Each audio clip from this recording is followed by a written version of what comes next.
Oh, here you are. Hello, my name is Shastra. I'm gonna report about global information system challenges. So the first challenge that we're facing is technological challenges. So what are technological challenges? This is what we call the differences of the technologies that we implement in a certain country. So that we refer to it as the general. I say general because we must refer to what's on the average usage of the technology in a specific country, and that's what we say. For example, the group of G8 technologies: Japan, America. They're just so on the top, over the top every time. And then we're here in the Philippines, we use her technologies, very late versions. That's why we observe sometimes when we are using Google Chrome. Have you ever tried using Gmail accounts? If you ever did, I want you to observe this scenario. If you're using a very old computer, there's just this option when the loading of the program is just so it take you an hour before you can open it. There's just this option at the very bottom. It says load using HTML version 1.0. So why are we giving these users an option? It is because we're trying to aid the challenge of technological differences, because latest versions would require higher hardware requirements, higher software requirements that older versions cannot support anymore. But we must not eliminate them all. We have to retain them. We'll just be adding new options for those who are techies out there. So they're always on the top, they're always on the go. They've been using what's new, what's on the market, what's everybody's been talking to. And then we also have this another challenge, and we call it, well, let me just see, okay, regulations and tariffs. So regulations and tariffs, this one requires much legalities. So let's proceed with language differences. This is the problem in here, because we're about I guess 5,000 countries all over the world, and we spoke different dialects, different languages. There's English, Japanese, Asian languages, European languages.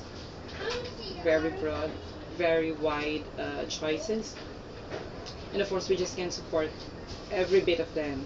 For example, I'm in America, I'm working on a website, an e-commerce site, and then I'm selling it online, so obviously I've got my market from everywhere.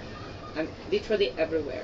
And now, how are they gonna understand what I'm saying or what I'm selling if I'll be doing it in English?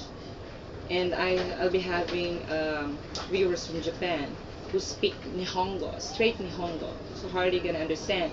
So that's the time that we're hiring local personnel, especially if we're working on a multi-organization, multi-company, multinational company. I mean, that would be the right term. And then they'll be hiring this local personnel who understand the language very deeply, who could manipulate and translate it effectively to them, so they would be able to understand what I'm trying to say. And then the next thing is we also have this challenge on cultural differences. That's it. Cultural differences. Different countries have different cultures. Us here in Philippines, we have different cultures.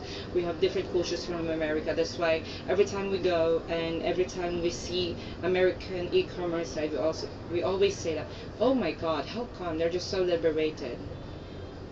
They're liberated because they're very open.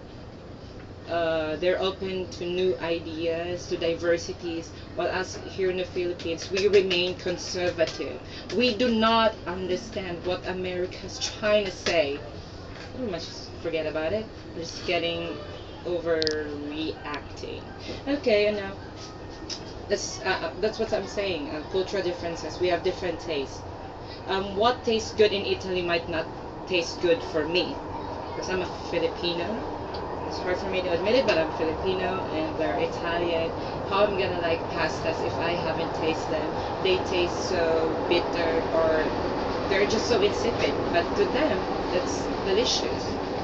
That's the differences in there. So we hire local personals that has the taste with the strongest, the highest threshold to be able to understand what needs improvement, what needs enhancement. Okay, and then we also have in here, let me just work on this for a minute. Okay, I'm seeing, what's this? Hold on just a minute.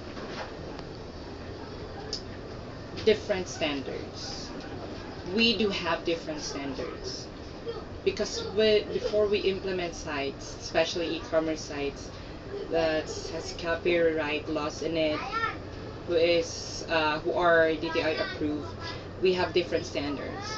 Philippines, in here we have the Department of Trade and Industry, who's got its own standard. America's got his own standards as well. Some sites that some passing sites from Philippines may not pass in American standards, and some American standard sites may not pass here in the Philippines. So we have different set of standards to follow. We have different rules, we have different laws, we confront to different preambles and constitutions. So what's the solution? Because that's a challenge, still a challenge, because we have different guidelines to follow, we have different standards to meet, to catch. So we have ISO, the International Organization of Standardization. That's globally recognized organization that sets standards for everything. And information system has its standards according to ISO. So we must follow to it, we must confront to it, because that's the generally acceptable principles and guidelines to follow. And next thing we do have here, sorry,